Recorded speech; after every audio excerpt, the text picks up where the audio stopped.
네, 월가 브리핑 시간입니다. 일본이 반도체와 스마트폰에 쓰이는 핵심 소재에 대한 수출 규제 조치를 취한 이후 처음으로 한국과 일본 정부가 오늘 12일 금요일 도쿄에서 만남을 갖습니다.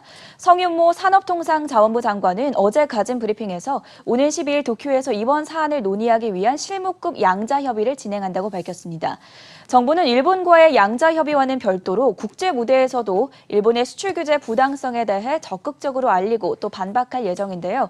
우선 새벽에 열린 WTO 상품무역이사회에서 일본의 수출 규제를 긴급 의제로 상정하며 일본 측의 강한 유감을 표명했습니다.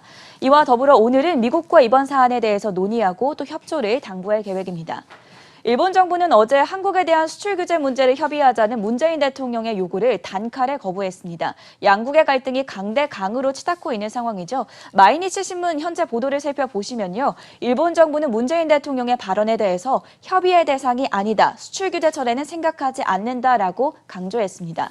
앞서 12일 한일 간 실무 협의가 진행될 것이라고 말씀을 드렸는데요. 이번 수출 규제 사안을 아베 총리가 직접 진두 지휘했고 또 주무부처 장관인 경제산업상이 이미 협의의 대상이 아니다라고 밝힌 만큼 철회를 기대할 만한 수준의 대화가 이루어지지는 않을 것이라는 분석입니다. 금요일까지는 진행 상황을 좀 더 지켜봐야겠습니다. 한편 미국의 외교안보 전문지인 더 디플로맷은 2월 말 일본에서 열렸던 G20 회의가 한국과 일본의 관계를 복구시키는데 완전히 실패했다고 평가했습니다. 지금 제목에서도 표현이 되어 있는데요. 서울과 도쿄 사이의 긴장감은 전혀 줄어들지 않고 있고 역사 갈등에서 불거진 정치적 무역 전쟁이 심각하다고 전하는 모습이었습니다. 이런 상황은 한국 증시에도 계속해서 악영향을 주고 있습니다. CNBC는 어제 아시아 시장 분석 기사에서 일본 증시, 즉 니케이 지수는 0.14% 상승한 반면에 한국의 코스피 지수 같은 경우 0.59% 떨어졌다라고 보도했습니다. 양국 사이의 갈등 악화가 계속되고 있는데 일본이 수출 규제 철회 계획이 전혀 없다고 밝힌 점이 하방 재료가 됐다고 전하는 모습이었습니다. 다음 기사도 살펴보시죠. 니케이 신문은 일본의 한국에 대한 수출 규제 조치로 한국 기업들의 올해 세계 시장 점유율이 지난해보다 축소될 수 있다고 보도했습니다. 이미 미중 무역 전쟁의 여파로 첨단 기술 분야에서 한국 기업의 점유율이 타격을 받았었는데요. 올해는 일본과의 관계 악화로 인해서 세계 시장 점유율이 더 떨어질 수 있다는 진단입니다.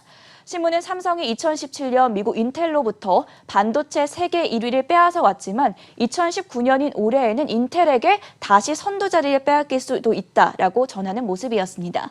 이어서 블룸버그 기사 제목을 먼저 살펴보겠습니다. China is winning this mini trade war이라고 보도가 되어 있는데요. 한국과 일본의 무역 갈등을 미니 무역 전쟁이라고 표현하고 있습니다. 아마도 미중 무역 전쟁보다는 파급력이 작다는 의미에서 사용한 것 같은데요. 여기서 중요한 것은 결국 중국의 승자가 될 것이라는 내용입니다. 일본의 수출 규제가 궁극적으로는 베이징을 돕고 있다는 뜻으로 풀이가 되는데요. 블룸버그 통신은 동아시아의 긴장 상황을 최근 며칠 동안 집중적으로 보도하고 있습니다. 이어서 또 구체적인 내용을 좀 더 살펴보시죠. 블룸버그는 미중 무역 전쟁과 그와 동시에 발생한 기술 전쟁으로 인해서 기업들이 생산 제품을 구매할 수 있는 새로운 길을 모색해 왔다고 말합니다. 즉 미국 기업뿐만 아니라 미국의 우방국들까지도 자사 제품들의 중국산 부품들을 제외하는 이른바 ABC 정책이라고 지금 표현이 되어 있는데요. Anywhere but China라는 뜻입니다. 이 ABC 정책을 추구해 왔다고 보도를 했고요. 미국의 보복이 두려워서 자발적 혹은 반강제적으로 화웨이 제품 불매에 참여했던 여러 국가들이 그 사례가 되고 있습니다. 하지만 일본이 한국의 반도체 및 디스플레이 부품 수출을 규제하기 시작하면서 한국 제조업체들이 중국산 부품을 이제는 찾고 있다는 내용입니다. 사실 중국뿐 아니라 대만이나 유럽이나 또 그 이외의 나라들에서도 부품 소재 조달에 고군분투하고 있다는 내용이었는데요. 궁극적으로 한국 기업들이 일본 대신에 중국 제품을 사용하게 됨으로써 베이징이 승자가 될 것이라는 분석 내용이었습니다. 이렇게 블룸버그의 기사대로 한국과 일본이 계속해서 싸우고 또 양국 간 경제 상황이 악화될 경우 중국은 아무래도 반사 이익을 얻게 될 수밖에 없는데요.